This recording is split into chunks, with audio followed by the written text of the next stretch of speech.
dear friends, let's begin with a question. Does time really exist? You might think that is absurd. You see leaves turn yellow and fall. You see a baby turn from tender and fresh to withered and old. Isn't that proof of time? But what if I told you what we call time is nothing more than a human invention? A concept created so life could function. A shared abstraction. What truly happens in nature is not time pushing forward, but a continuous growth of disorder. Physicists call it entropy. Stars burn out, cells deteriorate, structures collapse. The underlying law is not time itself, but order dissolving into chaos. And this natural tendency from order to disorder, that is the true source of change. So the real enemy of aging is not time. It is our obsession with the idea of time. Age is not the reason you grow old. From childhood, we are taught life has stages, and each stage comes with rules and standards. So we tie age to should. At 30, you should be steady. At 50, you should tone it down. At 70, you should step aside. But haven't you seen those in their 80s, still smiling, their eyes sparkled with joy and wonder of children? They carry the vitality of youth because they never believed the thought, I am already old. They never put on the label of mid-aged or elderly.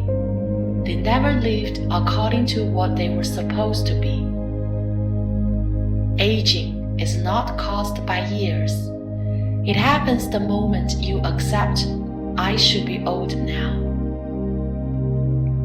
When do we truly begin to age? Not when wrinkles appear, but when you start asking yourself, should I stop doing this now? At my age, am I still allowed to dream? That is the very moment aging begins. And youth is not reserved for any particular age. It is a state of being deeply connected with life. It is freedom. It is vitality. When you live in each moment, free of burden, brave in your steps, you are still young. Only those who do not fear death can truly live. We fear death because we cling too tightly to life. We mistake the body for the self. We mistake the body's sensations for all of existence. Yet we all know, from the very moment we are born, we are walking steadily toward the end.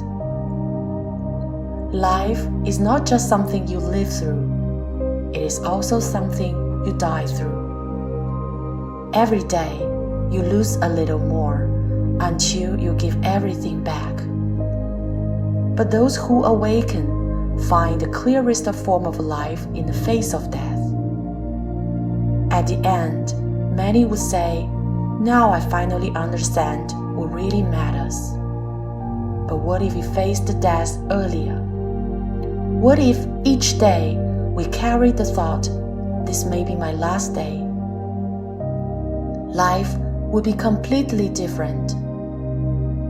Many people only start living truthfully when a doctor declares the countdown. They begin to care for their bodies. They begin to love life. They begin to treasure each moment.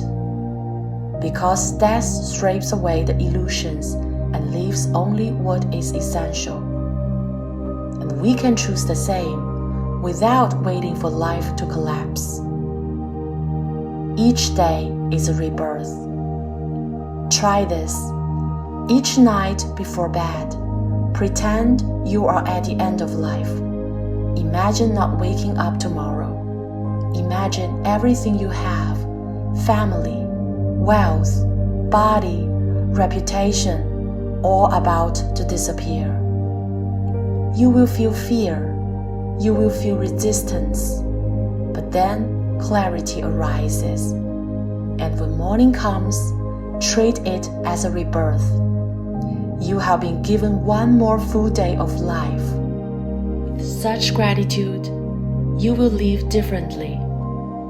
You will cherish family instead of arguing and taking them for granted. You will treat your body kindly instead of wearing it down with late nights and junk food. You will know what you truly want instead of living under others' expectations. Death is not the end. It is the teacher of life. Death is not your enemy. It is your deepest teacher. It teaches us that all possessions are borrowed, and all relationships are encounters along the road. You never lose anything. You simply return them. Love, wealth, health, family, none of this belong to you. They're gifts the universe lent you for this journey. To say goodbye with gratitude instead of attachment, that is true awakening. When you look at loss in this way, people who left, chances you missed, a body that declines, you will not feel pain.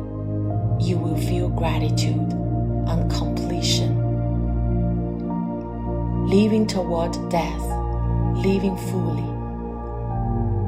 Living toward death is not a pessimistic philosophy.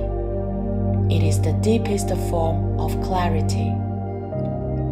You don't need to wait for age or illness to appreciate life. You can decide now to stop running from death, to stop letting age define you, to stop being pushed by past or future.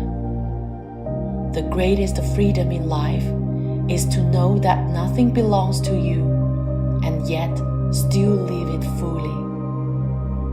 So may you always keep the innocence of a child, no matter how many storms you have walked through. May you, in this limited journey, live with unlimited depth and joy. And may you, by living toward death, finally meet the complete, clear, and free self that has always been waiting for you.